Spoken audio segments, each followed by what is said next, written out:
We are unpacking one of the absolute most explosive, game-changing announcements to hit the tech world in years. I mean, nobody saw this coming. Back in June 2026, Meta dropped a massive bombshell. Kunal Shah, the founder of the Indian fintech giant Cred, is officially stepping in to take over as the global head of WhatsApp. We're talking about a colossal shift at the very top of a platform that practically runs global communication. So how did we get here and why him? Let's break the whole thing down. Honestly, this convergence is historic. Think about it. The founder of a highly targeted premium Indian fintech app is now holding the keys to the world's largest messaging platform, an app with over 3 billion users globally. It's wild. It perfectly symbolizes this massive transition. We're looking at the seamless integration of Cred's UPI payment architecture layered right onto WhatsApp. And just to prove exactly how serious Meta is about this transition, $900 million. That's the mountain of cash Meta just poured into CRED, locking down roughly a 20% stake and pushing the fintech's valuation to about $4.5 billion post-money. So, look, this isn't just your standard executive hire. Absolutely not. This is a monumental $900 million strategic alliance literally designed to rewire how global tech and payments operate together. Okay, let's jump right into the philosophy of a builder. To really grasp what's happening at WhatsApp today, we kind of have to ask, how exactly did Kunal Shah get here? Spoiler alert, he didn't take the traditional path of a Silicon Valley insider, and that's exactly why Meta wants him. The contrast to his billionaire status today is just striking. When Shah was growing up in Mumbai, maybe 14 or 15 years old, his family's business collapsed. He faced some serious financial struggles and had to take on odd jobs just to keep his family afloat. We're talking data entry, delivering packages, teaching computer skills, even running a small cyber cafe. To fit around his crazy work schedule, he got a BA in philosophy from Wilson College, simply because the flexible classes let him keep earning. It kind of proves that sometimes Socrates prepares you for Silicon Valley a whole lot better than a business degree. He did actually try an MBA for a minute, but dropped right out to focus entirely on entrepreneurship. And that unconventional background, it totally shaped his entire operating model. Because of his philosophy roots, his approach to business is fundamentally different from a typical MBA. He is absolutely obsessed with this concept called second-order thinking. It's not just about what happens immediately when you make a decision. No, it's about anticipating the ripple effects, those secondary, long-term impacts on human behavior. He focuses on connecting the dots across different disciplines to solve real consumer problems. He leans heavily on deep curiosity and human psychology, rather than just staring at a spreadsheet all day. And you know, his track record of building at scale is incredibly consistent. He started way back around 2009 with a cashback promotion company called Paisaback. By 2010, he co-founded FreeCharge, an online mobile recharge platform that absolutely took off, eventually leading to a massive $400 to $450 million acquisition by Snapdeal in 2015. Fast forward to 2018, he launches Creed, scaling it straight into a fintech unicorn. And now in 2026, he arrives at Meta. Every single step of the way, he has proven his ability to build and scale platforms at lightning speed. All right, moving on to building the Cred empire. Understanding what he built at Cred is the absolute key to understanding Meta's whole strategy here. So when Shah founded Cred, he completely bypassed the mass market, like entirely. He built a members-only fintech platform with a distinctly premium feel, specifically targeting high credit score affluent users. The entire premise was to reward responsible financial behavior. Basically, if you pay your credit card bills on time, Cred rewards you with premium perks.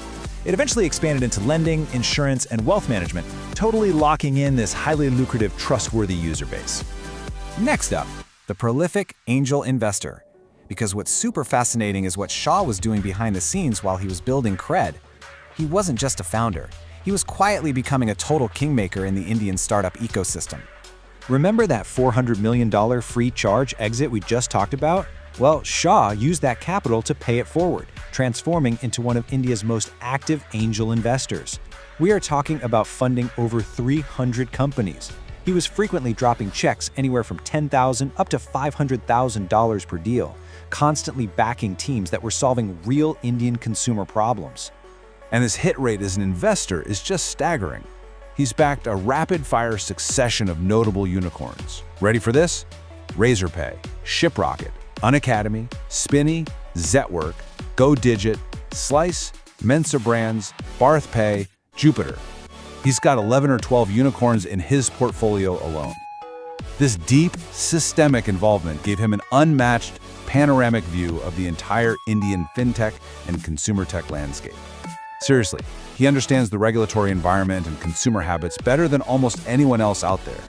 Which brings us to winning the UPI war. India's Unified Payments Interface is a hyper-competitive, notoriously low-margin battleground. It is ruthless. The sheer contrast in strategy here is fascinating. It's a classic David versus Goliath setup. Massive competitors like Google Pay and PhonePe completely dominate the mass market, holding about 80% of the combined transaction volume. Cred, they hold a tiny 0.8% of UPI transaction volume. But here is where that genius second-order thinking kicks in. Because Cred targets the premium segment, their average transaction value is 2.5 times the ecosystem average.